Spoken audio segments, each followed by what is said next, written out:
menampilkan sedikit drama tentang apa itu stunting, tablet tambah darah, dan personal hygiene. Oke, terima kasih atas perhatiannya sampai saat ini. Sebelum adik-adik kami akan membawakan dialog singkat mengenai apa itu personal hygiene, apa itu tablet FED, dan apa itu stunting, di sini akan saya jelaskan mengenai apa itu stunting.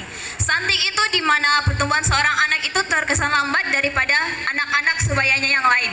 Lalu apa itu tablet FE? Tablet FE adalah tablet tambah darah yang diberikan untuk menambah zat besi di dalam tubuh kita di saat tubuh kita kekurangan zat besi, di mana kita ketahui bahwa tubuh kita tentu saja memerlukan zat yang bernama zat besi. Lalu selanjutnya apa itu personal hygiene? Personal hygiene adalah kebersihan personal diri dari kita sendiri. Apa aja yang meliputi personal hygiene itu? Personal hygiene itu meliputi mengenai kebersihan laci kita. Laci kita terutama adalah personal hygiene. Lalu bagi yang teman-teman yang kukunya panjang mungkin menganggap itu adalah sesuatu yang biasa untuk remaja seperti kita, namun kuku yang panjang bisa menyebabkan penyakit.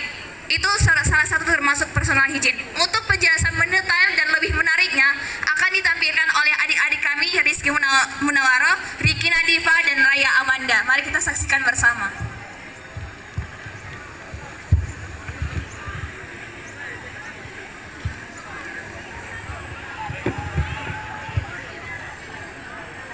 Hai teman-teman, apa ada bau baru nih? Kalian mau nggak? Wah, enak tuh. Mau dong. Nih, ambil masing-masing aja. Ini aku yang masakin loh. Kok kuku kamu panjang sih? Kenapa nggak digunting? Iya, kotor tahu. Bagus tahu, aku udah effort banget buat manjangin ini kuku. Gimana? Bagus kan? Gak bagus loh manjangin kuku gitu. Bisa jadi sarang penyakit. Iya, bisa bahaya bagi kamu. Hah? Emang iya? Iya. Soalnya kuku yang panjang pasti bakal nyimpan kotoran. Misalnya nih, kamu habis rambut rambut. Nah, terus tanah yang mungkin saja ada telur cacingnya bakal nempel di kuku kamu. Apalagi kamu gak cuci tangan dengan benar. Bayangin kalau kamu makan pakai tangan kamu itu, terus telur cacingnya ikut kemakan gimana? Serem sih. Gak cuman itu, kuku yang panjang bisa mengganggu aktivitas kita, seperti bisa mengakibatkan cakaran, terus bisa membawa bakteri ke dalam tubuh. Nah, kalau udah gitu, kamu bisa jadi mengalami diare. Serem juga sih. Di UKS ada guru kan? Ya udah, Ada. nanti aku ke UKS aja. Kemarin aku nemenin mama ke pemukiman yang di tepi sini loh. Pemukimannya itu kumuh banget. Gak sedikit anak-anak di sana itu mengalami yang namanya stunting. Hah? Stunting? Stunting itu apaan? Masa sih kamu nggak tahu apa itu stunting? Stunting itu kurangnya asupan nutrisi selama masa pertumbuhan anak. Simpelnya, stunting itu adalah karena kesehatan anak gizi buruk. Jadi anak-anak di sana itu cenderung lebih pendek dibandingkan anak-anak seusia mereka. Terus mereka juga gampang banget terserang penyakit. Tumbuh kembang mereka juga lambat. Jadi anak-anak berat badan anak-anak di sana itu tidak menaik, bahkan malah menurun. Ih, serem banget ya dengarnya. Bisa ditanganin nggak ya? Bisa dong, tentunya dengan memperbaiki nutrisi, pembelian suplemen, dan menerapkan gaya hidup yang sehat. Terus nih ya, kata mamaku, lebih baik mencegah daripada mengobati. Kita bisa mencegah stunting dengan cara memastikan anak memakan buah dan sayur yang sehat, mencukupi asupan gizi, mengusahakan anak mendapatkan asupan imunisasi yang lengkap.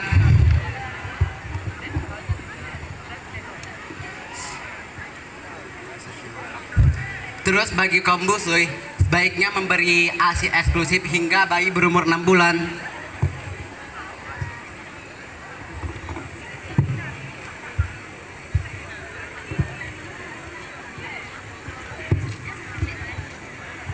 Wah, menarik sekali ya mengenai apa itu pencegahan stunting, apa itu personal hygiene, dan apa itu tablet FE. Wah, ternyata personal hygiene itu penting ya. Belakangan ini kita sering mengabaikan apa itu personal hygiene. Jadi untuk lebih mendetailnya, adik-adik kita ini akan menjelaskan lebih detail lagi apa itu personal hygiene, tablet tambah darah, dan pencegahan stunting. Assalamualaikum warahmatullahi wabarakatuh. Perkenalkan, nama saya Rizky Munawaro Siregar dari anggota UKS. Di sini saya akan menjelaskan apa itu stunting. Nah, pernahkah teman-teman mendengar istilah stunting, atau mungkin beberapa di antara teman-teman telah sering mendengar bahkan mengerti apa itu stunting dari isu-isu yang ada di dalam berita. Nah, jadi apa itu stunting? Kenapa stunting sering dibahas sebagai masalah yang cukup serius di Indonesia, dan bahaya apa yang akan ditimbulkan oleh stunting? Kalau begitu, mari kita mengenal lebih jauh apa itu stunting. Stunting adalah kondisi gagal tumbuh pada anak berusia di bawah 5 tahun yang dikarenakan kekurangan asupan gizi kronis dan infeksi berulang selama 1000 hari pertama kelahiran, yaitu dari janin hingga anak berusia 23 bulan. Nah, perlu ditekankan bahwa stunting tidak dapat dikategorikan sebagai penyakit. Maka dari itu, stunting tidak dapat dikategorikan sebagai hal yang mematikan, tetapi memberi dampak yang akan sangat terasa dan akan sangat berkelanjutan. Nah, ciri-ciri dari stunting adalah ciri-ciri umum dari stunting adalah gangguan pertumbuhan yang biasanya berupa tinggi badan yang lebih pendek dari teman seusianya. Hal ini dapat diakibatkan oleh masalah gizi kronis, baik gangguan pada perkembangan kognitif, motorik, dan sistem kekebalan tubuh. Gangguan perkembangan inilah yang menyebabkan anak mengalami kesulitan belajar dan mudah terserang penyakit yang akan mempengaruhi kehidupannya. Nah, mungkin ada di antara teman-teman yang mempertanyakan, apakah semua anak pendek itu stunting? Teman-teman perlu diingat bahwa tidak semua anak pendek itu stunting, karena stunting juga dipengaruhi oleh faktor keturunan. Nah, perlu kita ketahui juga bahwa stunting dan pendek adalah dua kondisi yang berbeda, maka penanganannya juga berbeda. Oleh karena itu, perlu dilakukan pemeriksaan lebih lanjut untuk mengetahui apakah anak tersebut terkena stunting atau tidak. Lalu, seberapa parah kasus stunting di Indonesia sampai hal ini mendapat perhatian dari pemerintah? Menurut sumber dari studi status gizi balita Indonesia pada tahun 2021, angka prevalensi stunting di Indonesia berada di 24,4%. Dan sayangnya angka ini masih lebih tinggi jika dibandingkan angka toleransi maksimal stunting yang ditetapkan oleh WHO. Nah, ada dua faktor penyebab stunting. Yang pertama, faktor penyebab secara langsung, yaitu kurangnya asupan makanan bergizi dan infeksi berulang dalam jangka waktu tertentu. Dan yang kedua adalah faktor secara tidak langsung, yaitu masalah terhadap akses makanan bergizi, pola asuh yang kurang optimal, dan kurangnya akses terhadap pelayanan kesehatan praktek higienis. Nah, penyebab tidak langsung ini dipengaruhi oleh beberapa faktor yang mendasar seperti faktor ekonomi, perdagangan, kesehatan, globalisasi, dan urbanisasi. Lalu, apa sih yang dapat kita lakukan untuk mencegah stunting? Upaya penanggulangan yang dapat kita lakukan untuk mencegah stunting ialah: pertama, pemberian tablet tambah darah kepada ibu hamil. Karena salah satu faktor terjadinya stunting yaitu ibu hamil yang mengalami anemia. Dan pemberian tablet tambah darah ini dinilai efektif karena fase pencegahan stunting dapat dimulai sejak anak masih di dalam kandungan. Selanjutnya, pemberian imunisasi dasar lengkap pada bayi. Pemberian imunisasi ini dapat membantu mencegah berbagai penyakit dan infeksi pada bayi. Nah, setelah kita mengetahui dampak dan bahaya stunting, tentu kita menyadari bahwa stunting adalah masalah yang tidak dapat disepelekan. Sebab stunting sangat berdampak bagi keluarga dan juga masa depan suatu negara. Oleh karena itu, hidup sehat dan bersih harus dimulai dari sekarang agar anak dan cucu kita terhindar dari stunting dengan memberikan nutrisi dan pengasuhan yang tepat pada 1000 hari pertama kehidupan. Anak Indonesia akan menjadi generasi emas yang bebas dari stunting. Sekian dari saya dan terima kasih.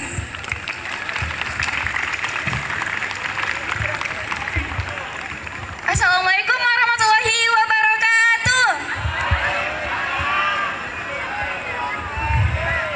Izin waktunya sebentar ya sebelum saya menutup acara hari ini. Halo, selamat pagi semuanya. Perkenalkan, saya Ria Kainandi Vokal Bunasution sebagai anggota UKS akan menjelaskan tablet tambah darah itu apa. Nah, sebelum saya menjelaskan tablet tambah darah itu apa, kakak-kakak dan teman-teman udah pada tahu belum tablet tambah darah itu apa? Nah, sebagian pasti sudah mengetahui nih tablet tambah darah itu apa, tetapi sebagiannya pasti masih belum mengetahui lebih dalam kan tablet tambah darah itu apa. Nah, di sini izinkan saya akan menjelaskan tablet tambah darah itu apa sih. Nah, tablet tambah darah itu adalah tablet salut gula yang mengandung zat besi yang sangat penting dalam pembentukan hemoglobin dalam tubuh kita. Untuk mencegah anemia seperti menstruasi, hamil, menyusui, masa pertumbuhan, dan setelah mengalami pendarahan. Nah, selain mengandung zat besi, tablet tambah darah juga yang mengandung namanya asam folat loh. Asam folat ini adalah vitamin, salah satu jenis vitamin B kompleks yang larut dalam air. Nah, asam folat ini juga sangat dibutuhkan untuk mencegah kecacatan seorang anak untuk sangat mengandung suatu hari nanti. Oleh karena itu, remaja putri sangatlah disarankan dan wajib mengonsumsi tablet tambah darah. Karena kenapa sih seorang remaja putri sangatlah disarankan atau wajib mengonsumsi tablet tambah darah itu? Karena seorang remaja putri adalah seorang calon ibu seorang nanti akan mengandung, akan melahirkan. Oleh karena itu, untuk mencegah anemia atau kurang sel darah merah, remaja putri diwajibkan atau disarankan mengonsumsi tablet tambah darah. Nah, yang terakhir, setiap bulan seorang remaja putri pasti mengalami nih fase yang namanya haid, yang akan mengalami atau banyak kekurangan atau kehilangan darah dalam diri mereka. Dan bagaimana sih mengonsumsi tablet tambah darah itu dengan baik dan benar? Yang pertama, mengonsumsinya sekali seminggu dalam waktu yang sama dan hari yang sama. Dikonsumsi sebelum tidur atau setelah makan malam, diminum dengan air putih dan tidak disarankan meminumnya bersamaan dengan teh, kopi, dan susu. Dan yang terakhir, mengonsumsi tablet tambah darah. Mengonsumsinya sebaiknya setelah mengonsumsi tablet tambah darah ini sebaiknya mengonsumsi vitamin C untuk meningkatkan penyerapan zat besi dalam tubuh kita. Oke, sekian dari saya Ria Kainandi Vokal Bunasution sebagai penjelasan tablet tambah darah. Saya akhiri dengan salam. Wassalamualaikum warahmatullahi wabarakatuh.